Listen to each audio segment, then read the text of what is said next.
Okay, I think we're live. So hello, Richard, and hello, everyone joining us today. Hi, Cheryl. Hey, how are you doing? Yeah, good to see you. I'm here at York St John University London campus in Docklands. So it's our partner organisation in terms of the Action Learning Facilitator programme and postgraduate certificate. So yeah, great to join you and the participants who are joining the live stream. Exactly that. And I know we've got a number of people joining the live stream and no doubt interacting with this, either halfway through or afterwards. So welcome, those of you who are joining us or seeing us later. You'll notice that we've got a special guest today as well. This was the late, great Reg Revans, who actually, Richard, you might want to just explain a bit about why Reg is here with us today. Well, this is the founder of the whole theory of action learning and the practice of action learning. And there's a strong connection to the program that we're running and the method that it's based on. I, at 25 years ago, was invited with a fellowship from the Institute of International Management Centres, and Reg Revans was the inaugural president and was still the president of that business school at the time. And I'd been invited to explore how could they ensure that the qualifications they were offering were in line with Reg Revans's theory and principles of action learning. So there's a direct link to what then happened, which was I, with colleagues at the time, created the method called Action Learning Questions, which is basically taking the whole approach to action learning into a real organizational business context, and with the facilitator program, linking that to a qualification in the facilitation of action learning. So there's a kind of real connection back in the history. We'll hear what Reg has to say about what action learning really is, what it's based upon, and hopefully you'll see the relevance of it to the challenges that we're facing here and now, right now in organizations, in society, and personally. And you'll see the relevance of action learning in the form that we've developed it as Action Learning Questions. So that's the link, Shell. I don't know if you want me to say anything about his background at all, or shall we hear from him and then add a bit of that later on? Well, let's hear from him. And I think maybe we'll try and generate a bit of conversation to as we go. So let's see what he's got to say about learning. I don't know the world of everyone. I don't know if there's, can you hear him? Let's turn him. Changed in your lifetime out of all recognition. I'll put him back to the beginning. There we go. Yes, we live in a world which is changing very, very quickly. I don't know the world of every one of my listeners, but I can assure you that you'll find some aspect of it which has changed in your lifetime out of all recognition. Let us imagine this measures time, whatever you care to measure, such as the cost of posting a letter, the price of a pint of beer, the speed, maximum speed of human travel, the speed with which you can handle information in a computer. It is going up extremely quickly, changing the whole world. That sounds quite familiar, doesn't it? So what year was this? This was 1984? This was made in 84, and it was actually made by, so it was filmed, and the interview with him was filmed by a colleague who I then worked with, the late Dr. Joanna Kazubska. Also involved in this was one of the founders of the International Management Centres, Gordon Wills. So yeah, it sounds familiar very much to the challenges that a lot of us are facing, and people that I'm talking to in organizations are facing right now in terms of the rate of change. At the moment, it happens to be a lot of talk around AI. Maybe we'll come back to that.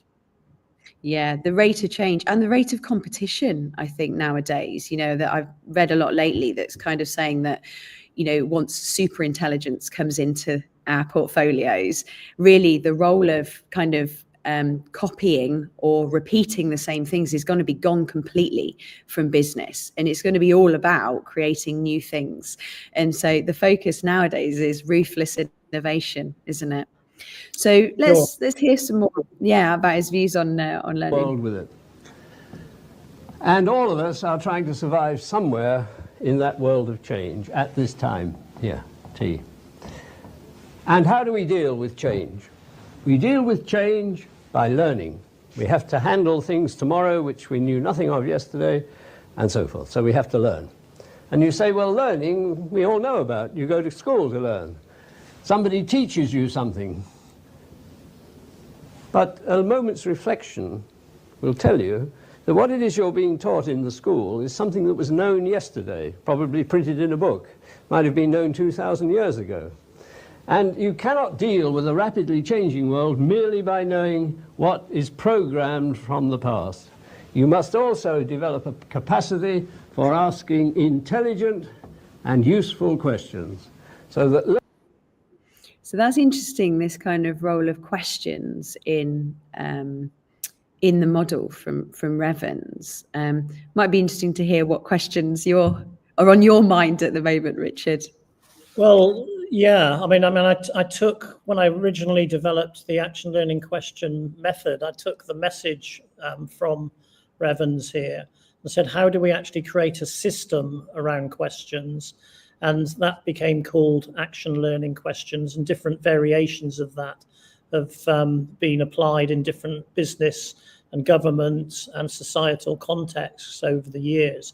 But essentially, the question usually starts with the words, how can I? And it usually has a kind of personal element to it.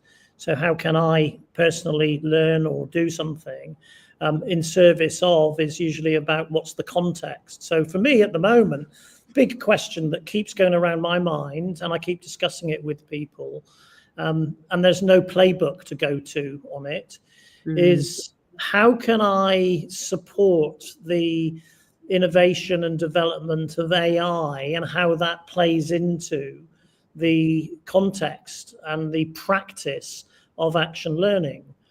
So, my son, for instance, last week told me that he'd been at a meeting in his consultancy where an AI agent was at the meeting. So it doesn't take too much to jump to the conclusion that, quite soon we will be able to invite AI agents into, say, an action learning set meeting. Now, various people will have views on that, and there will be all sorts of questions and challenges about that. How do we do it ethically? How do we do it practically? Why would we do it anyway? And there's no answer on this at the moment. There might be lots of people out there pretending that they've got the answers, and they're sort of asking AI to tell them the answers, and then they're sort of presenting them as the kind of solution. But we don't know. And when we don't know, as Revens says here, we need to actually start with the questions and formulate really good questions. So that's my big question at the moment, Shell. What's yours? Just on that, before I share that, I just, for the viewers and listeners joining us, I think, there is let's just say an obsession with AI, and maybe AI from a threat perspective. I've had a really good conversation in my action learning set today, Richard, which was about being and the role of AI in making more time and space for us to actually live better lives. And the kind of challenge of inventing something that makes the most of humanity and being, as well as the digital tools. I just thought that was a really, really interesting perspective, that every generation keeps creating things to distract us from being. So there's an interesting vector. So my question is a bit more of a kind of, so I love the fact your question is very down and in on our methodology and how we can use the tools we've got today to bring them into, to bring action learning into service to more people. And that's very central to the design of our ALFA program, which we'll come on to talk a bit about. My question is a bit more of a kind of broad societal question at the moment. It's very much focused on what is the actual appetite for reforming public institutions in today's world? And how can we, bring AI and action learning together to really in service of that reform? So this speaks to kind of a world that I think at the moment we're ever more distracted. Work intensification is very real and becoming much more prevalent every day. Is there really the appetite for change and reform and making our public institutions as good as they can be, or is that just rhetoric? And how can we kind of open up that debate and get organisations more comfortable with working with and through others and working with and through their own challenges and chaos? So that's kind of a bit of a meta question, but yeah, that's what's on my mind at the moment. Well, it's a great question, Shell, and there are probably a number of other questions beneath that overarching question. I can immediately think of things like ethics. What role does ethics have to play in addressing those sort of questions? There's also, in the metaphor that some people know that I use quite frequently in action learning groups, of sky, ground and underground, that suggests that on the ground there's our own practical work that we're doing and business challenges that we have. In the sky there are different theories or models or comparative sort of areas of research that you could look at. But I think with respect to the question that you're asking, at one level it's high level, so it's kind of in the sky, but at another level it's very much kind of underground. So underground is about what's going on and researching and trying to find out, what are the different versions of the truth in answer to that question that people might have. What are the different values that are at play? So if people are saying one thing about reform, and doing something different, what's really going on?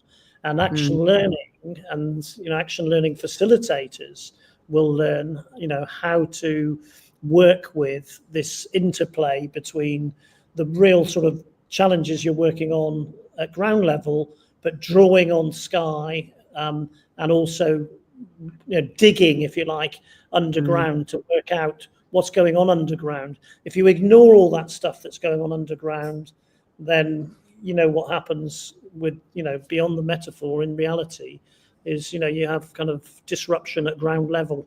Yes. So I think it's a really big question that you've come up with. There's no one playbook. There are a number of different views and different perspectives. It lends itself well to action learning treatment, which is basically getting people around the table in a circle to, inquire into this question, to help you formulate your question, see if they have an interest in it and a stake in it, do some real world research on it. And most importantly, because it's action learning, take some action, do something about it, try something. Yeah. And I wonder if, being slightly provocative, I wonder if that is the challenge in larger organizations where there's a lot of history and legacy and hierarchy. Actually, the art of moving from decision, even where decisions are clear, to action is actually the hardest thing to achieve. Mobilizing and catalyzing people to make the change they need, I think can be one of the biggest kind of blockers, if you like. Well, let's see what Reg has got to say, completing his equation. And I'm wondering as we do this, what he would be thinking of this conversation right now, whether he'd be, what insights he'd give us into the problems of today and whether they feel actually quite similar to the ones he was facing into all those years ago. Let's see what he's got to say. Yeah. Learning consists in acquiring program knowledge, of course, but relevant program knowledge, relevant to your state of affairs, plus the general ability to ask questions when nobody around you knows what to do. And this is the field of traditional instruction, and this is the field of action learning. They are not, of course, separate. They merge with each other, but this is the important point. A knowledge of P may be necessary, but on the face of the precipice, it is not sufficient. You also need an ability to ask quite fresh questions when you don't know what to do next. Yeah, I mean, it's interesting, isn't it? And I think, asking questions without having the answers is in many ways countercultural to what we see in a lot of the organizations that we've been working in. Certainly see it in government departments and organizations where over 100 professions are recognized, and there's even a profession for managing and creating professions. So, what do we mean by a profession? It's, a supposed level and an actual level of expertise in a particular field. So, it conditions people who are in a particular profession to ensure that they have the knowledge, that they can demonstrate the knowledge, and they have knowledge to a particular standard.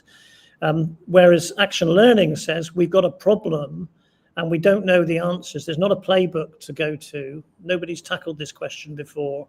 So therefore, we've got to work with our lack of knowledge. So Revans talks about it, this kind of, and where did he get this from? He actually got this from his work as a scientist originally in the Cavendish laboratories in Cambridge, where he was working with 11 Nobel Prize winning scientists. That's a lot of expert knowledge around the table. But the breakthroughs came when they discussed their shortcomings. And he talked about we were trading our ignorance. So, under people like Rutherford, he was learning this, working under Einstein in Berlin. He was told, if you think you understand a problem, then make sure that you're not deceiving yourself. In other words, spend time working out the questions. So, we can still learn quite a lot from the theory that he took from that context of science, interestingly, in his own career, into business. So he took it into government departments with the Department of Education in Essex, to the coal industry, which was on its knees, into London hospitals, internationally, into a number of places. So interesting. He was also an Olympic long jumper, by the way, in 1928. He was a man of action, and I guess it strikes me in a way there's sort of three generations here, like that represented by Reg, yourself, myself, and then actually in the room with us today as well has been the next generation of action learning facilitators. So there's something really cyclical, and it also strikes me that the problems we're facing, albeit in a different technological front, are actually equally as complex as the ones being faced in the National Coal Board in the 40s or the NHS after the war. And ironically, perhaps not so ironically, perhaps, just by serendipity, we've spent some time with the National AI Hub this week, wrestling with the challenges of ethics and, regulation and proportionate regulation around AI and how that can be brought into service of society. So that's been great. And I did mention to them when we were speaking, the history of Reg going all the way back to the Rutherford laboratories, of which people were really interested, as you can imagine, in that scientific context. And of course, we're spending time with defence colleagues as well. Next week, going into the sort of to work with defence surgeons across all three services. So, it feels like it's a really big time for complexity and strategy, which is why we're here today to talk about ALFA, our sort of top level program to teach and train the facilitation skills for action learning. So Richard, I think for viewers and people who are interacting with this, some of them maybe have been with us today at the face-to-face event. Some of them might not have been able to make it that way and kind of want to learn a bit about ALFA. Perhaps we could ask you to give a bit more detail about the programme as it now is, and what people would expect if they're joining us in October. So we're delighted that we're working in partnership with York St John University London, very like-minded in terms of our values and approach in terms of inclusivity of opportunity, making educational opportunities available to all. So we've now created the Action Learning Facilitator program, which was originally developed a few years ago into now offering it as a postgraduate certificate. So it's a full qualification that people can join and work through over a approximately 8-month period. They can earn they graduate at London Guildhall with the postgraduate level qualification. We're not particularly worried about your prior qualifications. We're interested in people who have genuine questions and challenges that they want to work on, initially as facilitators of action learning. And this to me means, and I went back to Reg Revans's principles, what he said about facilitation. It's at one level, yes, about how do you facilitate in a room with an action learning group or set a productive meeting using certain coaching type principles. But it's also about other really important things. One is the role of what I've called it, the role of the mobilizer. So that is about setting learning and development using action learning up, linking it to business challenges, the strategy, the organizational kind of horizon, and getting the right people on board to set it up, not just as a training course, if you like, which is how action learning has sometimes been misunderstood, that it's just a training tool, but actually mobilizing it to support organizational change.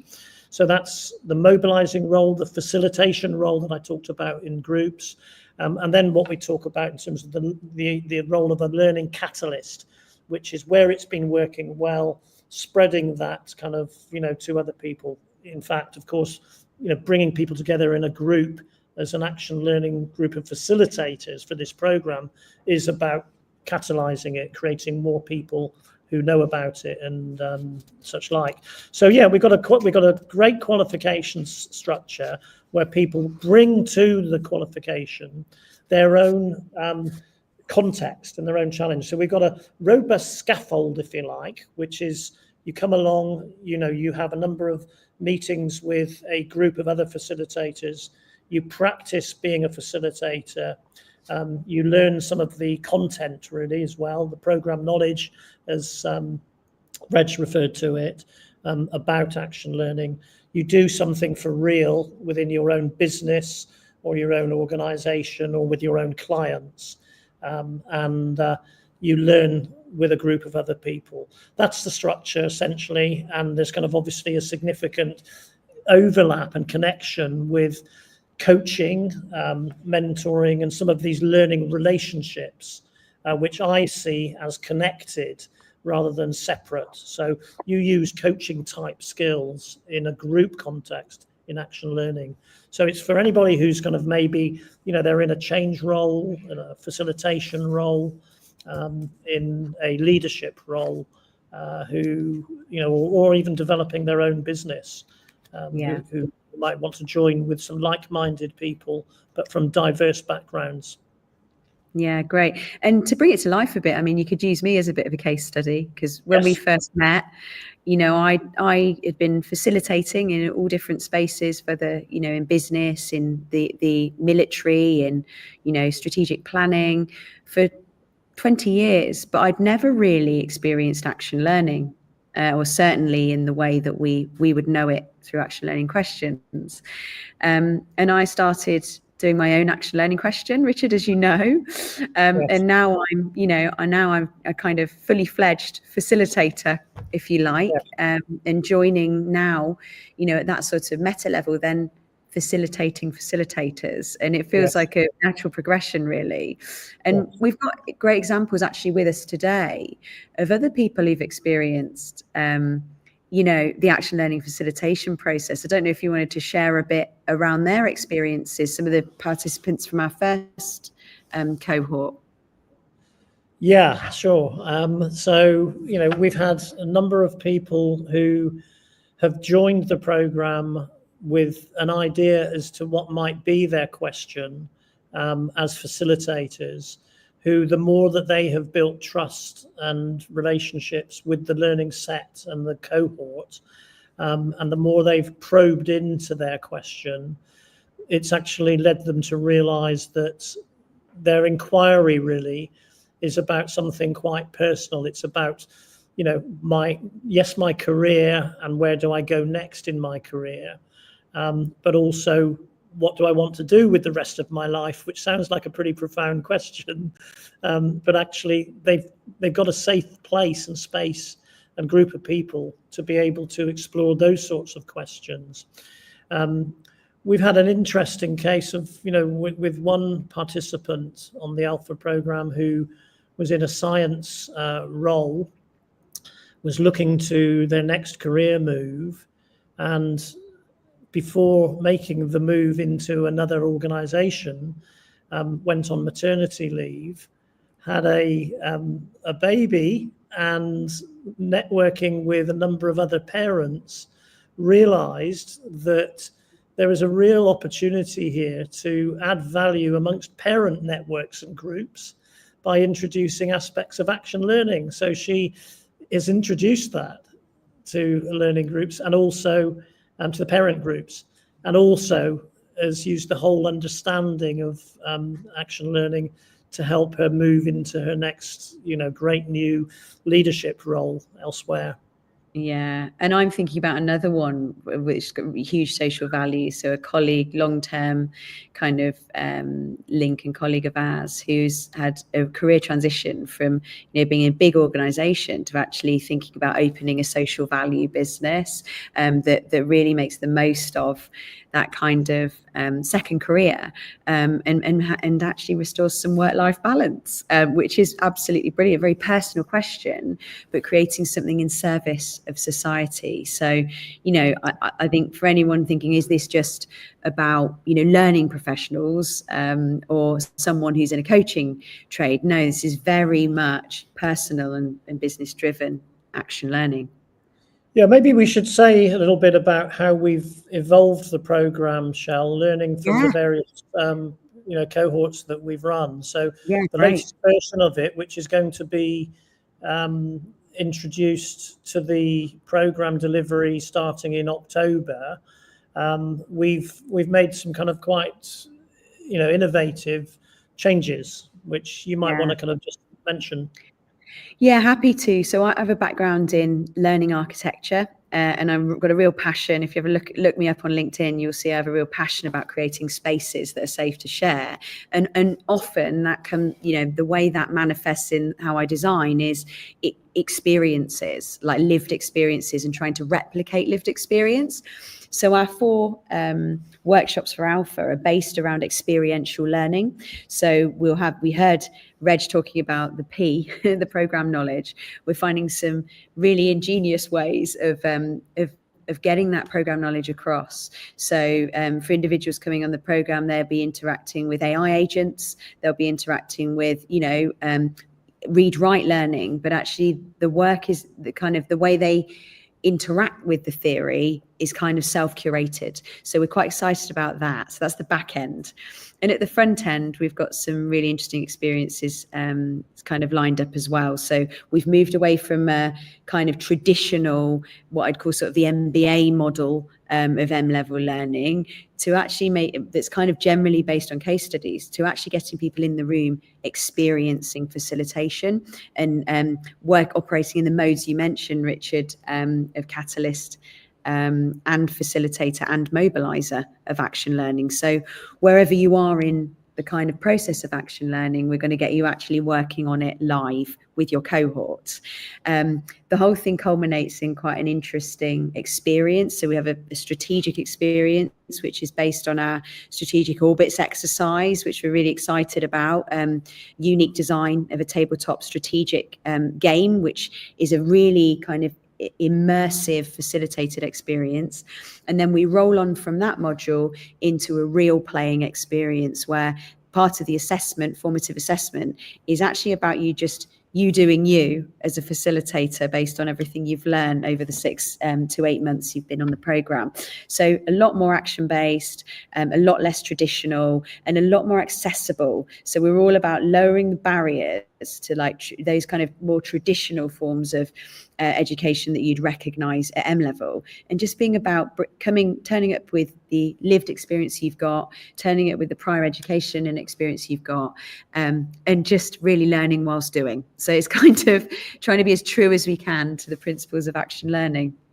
Yeah, sure. And we've worked quite hard in terms of the design structure to offer this in a blended format. So there is quite a bit that can be done virtually and using online methods.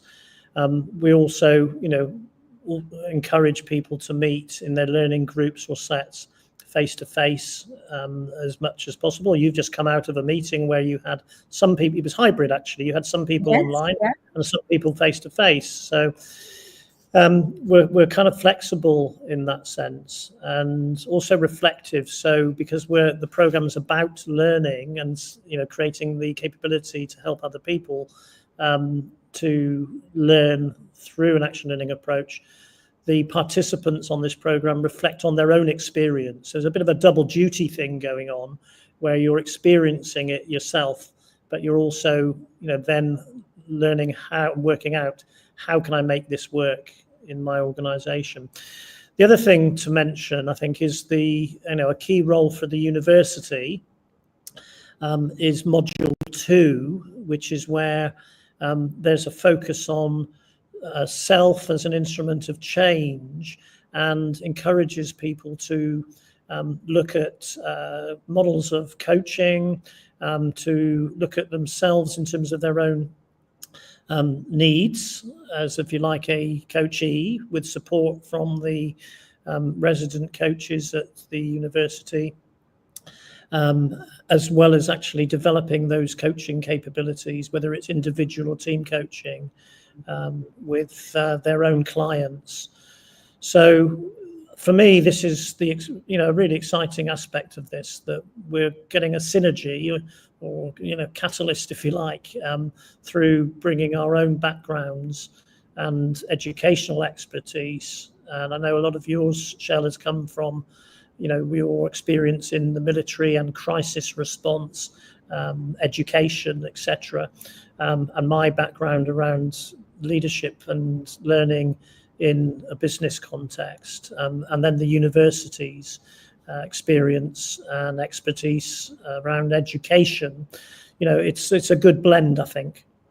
Yeah, 100%. And I think just being here at the university today, we try to, like we say, it's a true blended model where, we deliver parts of it where we can face to face, because a lot of people do enjoy that experience, but we've got the ability to do everything blended. So, access, if you've got any adaptations, things like that, are not going to be a barrier. So, okay, maybe for those who are kind of considering, okay, is ALFA for me? Is it not? What would you say are the kind of, what are the key points about ALFA that you've seen over the years as you've brought it into service in various government departments? I think there's like thousands of people in the civil service who've done some form of action learning question. What do you notice about those people who've been through the program? What is the key defining feature that ALFA gives you? Well, I think there's a key defining feature of people who are going to be successful on it, which is they need to be mature learners. So they need to be, by that I mean they need to be subscribed to the principles of action learning, in fact, that people learn through action, that they will learn through their own action, that they will bring their own real life challenges to the program for scrutiny and work and collaboration. And that's a different kind of mindset to people who might be expecting to be taught. And my view on that is, if you want to be taught, well, AI can teach you quite well. I'm learning conversational French. I'm trying to improve my conversational French currently with the help of AI, and it's doing it a lot better than certain pre-existing apps that I've used. So you can access the knowledge and the content, and it used to be lectures or tutorials and books, etc. So that in a sense to me is the easy bit, but we're interested in people who are curious. So you need to be curious and open-minded. And for me, this is about viewing learning as learning beyond knowledge. I was always sort of encouraged by my research supervisor to view learning beyond knowledge, that it's actually about insights. And insights for me is even beyond skills. So insights are about the aha moment, or the way when the penny drops about something and you think, now I've got an insight into how this leadership group actually works, or I've got some kind of insights about the dysfunctions of this team or organization, for instance, or I've got some self-insights because I was open to learning about myself. So I've now realized why I work well in this environment, but not this environment, or with these people, but not these people. So it's being open to learning at the level of insights is for me, that's the power of it.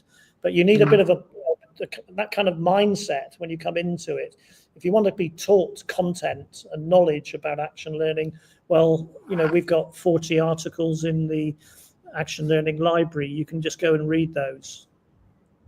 Yeah, no, big time. And I think that's why we've put quite a close focus on experiential learning in cohorts as well in the program, so that, having been a participant in the first round, that time, what I valued the most has been interacting with the theory when it's relevant to what I'm actually, my challenge, my problem, albeit I've had an interest in action learning as well. The really valuable thing has been with like-minded professionals, individuals who are probably as time-starved as I am, facing some really challenging sort of multiple hats and multiple challenges, and having that time together to be able to work through those problems with and from each other, and having people hold me to account. Actually, as you get to know each other through the months of the program, you find that there's a much deeper connection with fellow professionals, and I've really valued that. I think that's something that's quite hard to find today in these kind of disaggregated worlds we're in, where we're forever on technology. Being together in discussion, in deep conversation, is really powerful, I find, and having and holding time for each other as well. Yeah, it's prioritizing the human aspects of the of learning. So learning with and from each other is one of Revens's kind of phrases. It's very much about that, and it takes a bit of time to do that, and to build the trust with a group. So there's a kind of network that you connect into, and if you like, what I see as the sort of bigger thing that we're developing here, Hale, is a community of practice. By the time that we've kind of, a number of cohorts have been through or are going through this program, you've got a number of people who are like-minded in terms of their interest, but diverse in terms of the sort of work that they're doing. And we're one big network. It's that know, can, will, do network. Is how I kind of saw it from the start.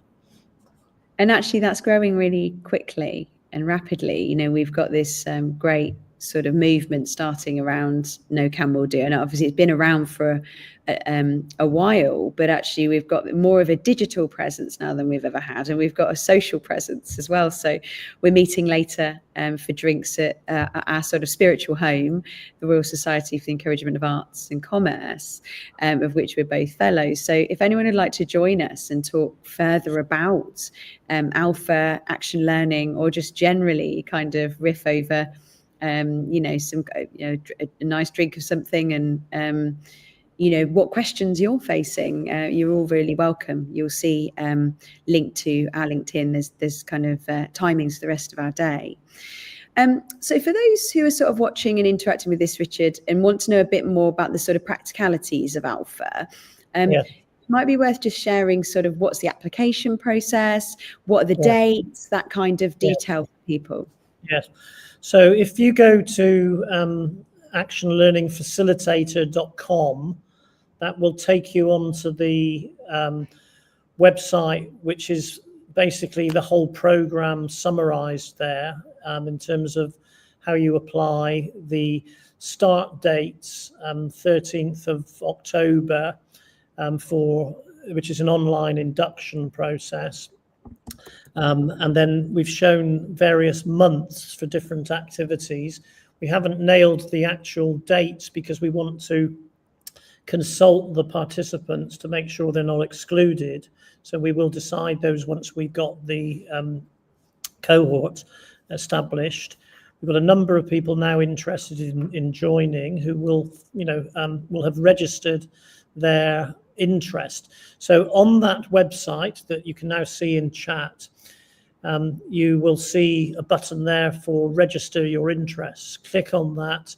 There's no major commitment at that point. You just fill in a form that'll take you a few minutes, but it means that we can then come back to you, understand a bit about your prior experience of action learning, which may be none or it may be some, and we can then take it from there. We can have an informal chat and discussion about it, think about the context. So for instance, we've got a couple of people at the moment who are looking to join the public cohort with a view to then taking the program within their organization. So they're going to use it as a way of, one, supporting their own development and qualification, but also with a view to bringing it in-house. So there's an option to do that as well.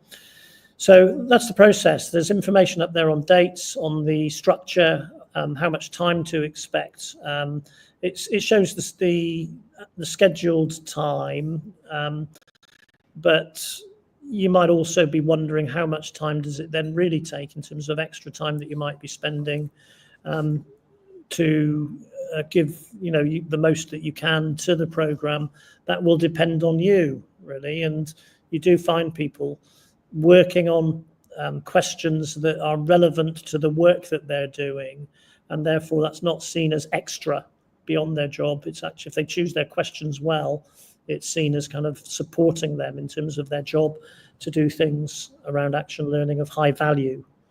I think that's a great point, because I think where we've taken this into organisations, we've found essentially what we've done is use action learning facilitator accreditation as a way to actually drive the change portfolio. So, we're working with organisations and senior leaders to drive their change portfolio through this method. So it's not separate to the work. It's not something that happens in a classroom over here and then is applied later. It's something that's happening in the flow of work, and it is the work, because the material you bring into the space is all about your current challenges and changes. So it's very much about an applied method that can help organisations and individuals, serve their needs better, essentially.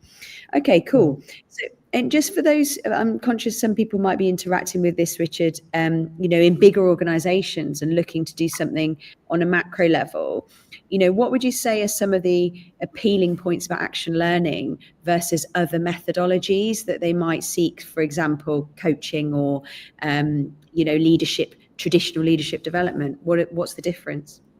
Well, I think, yes, it's a good question. So I think in terms of, large organizations, the opportunity is for a visionary leader to see this as a method that serves a very particular purpose of enabling them to work on what we would call in action learning terms wicked problems, but we don't, problem sounds a bit negative, turning those wicked problems, which are multifaceted and complex. We might have a human aspect, a financial aspect, a social or cultural aspect to them, taking those challenges, turning them into questions to enable people within your own organization to work out how to resolve them and to improve situations. So those sorts of problems are very real in any large organization. They're often parked as too difficult to deal with, or people kind of assume that if you go on the training course on how to deal with psychological safety, that will then make this place a psychologically safe organization. It doesn't work like that. So, differentiate wicked problems from what I would call puzzles. And puzzles are really where you can solve them through more of a painting by numbers approach, where there are known methods and processes or ways of getting to the correct answer, and you probably know at the start what the correct answer is. You don't with wicked problems. So for big organizations, create your internal research capability. Research as a word may sound a bit academic, but I'm using it in a broader sense. Create your own internal research capability to work on some of the challenges and opportunities that if you don't start working on them now, you might pay the price in a few years' time because somebody else will be doing it. And where will you be in the market? And I see that now from, if I go way back to the start of creating the action learning question method, the very first client that we had was a large financial services organization linked to a bank, which led to then a link to another bank. And we were running leadership programs. They wanted it to be different from the traditional classroom-based leadership training or executive training. And we realized that the real university, if you like, was within the workplace. If they could only define their questions for the future and then set people working on them.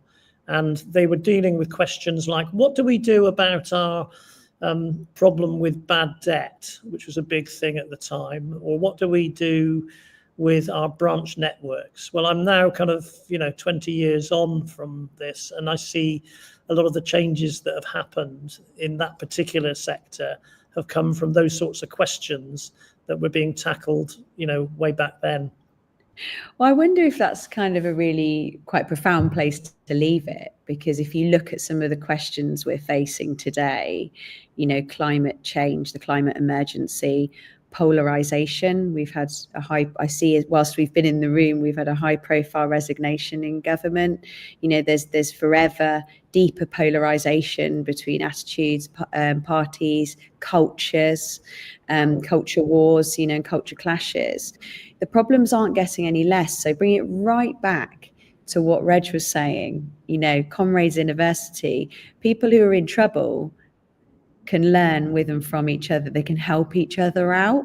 It just feels like action learning's having a new phase now in today's age of ever more sort of challenging and chaotic problems.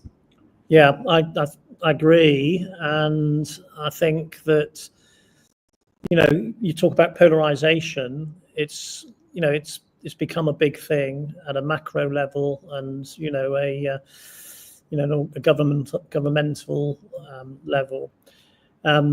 It pushes people to a sense that there is one truth, and we have to work out which truth we kind of believe in. Is it this or is it that? And with action learning type questions and wicked problems, we have to go into them with a mindset that there are maybe multiple truths, and we need to understand how different people from different perspectives interpret and see problems, and that it's not as simple as it's black or white, or it's right and wrong, or it's this or that, that it's more complex than that. You're more complex, wicked problems. More paradoxical, and there are often multiple truths now, not just one version of the truth. I think sometimes in our seeking for an absolute, we don't see the multiple truths that exist in any situation. So, okay, that's amazing. Well, I think we'll leave it there because we've got to move to our next location now, which is, as I say, we're going to go to the Muse Bar in the RSA. For anyone who's in central London today and would like to join us, we'll be there from about 6 o'clock until 9. We may even get there a little bit before 6, Richard, if we get a move on. But for those of you who perhaps can't make it today and would like to see us in another setting, we are about to appear at a couple of bigger events across London and the North.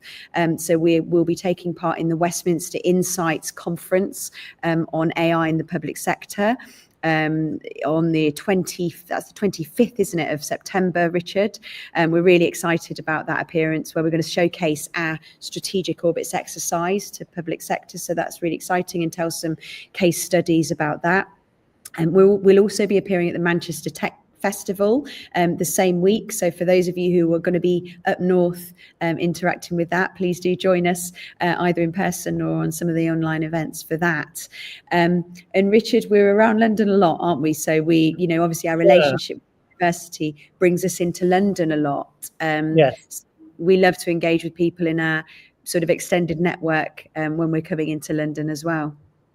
Yeah, absolutely. So, you know, it's good to talk and meet in person.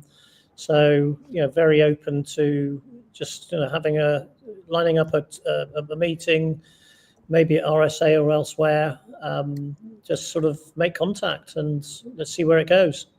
Yeah, and I'm just writing into the message just our email addresses as well for anyone who's joining and thinking, you know, maybe like to just reach out, talk about ALFA, talk about our other interventions, strategic orbits exercise, or the action learning question as a whole, or just want to have a chat about action learning and what it is, what it means, and how it can be of service to you individually or in your team, or in wider society.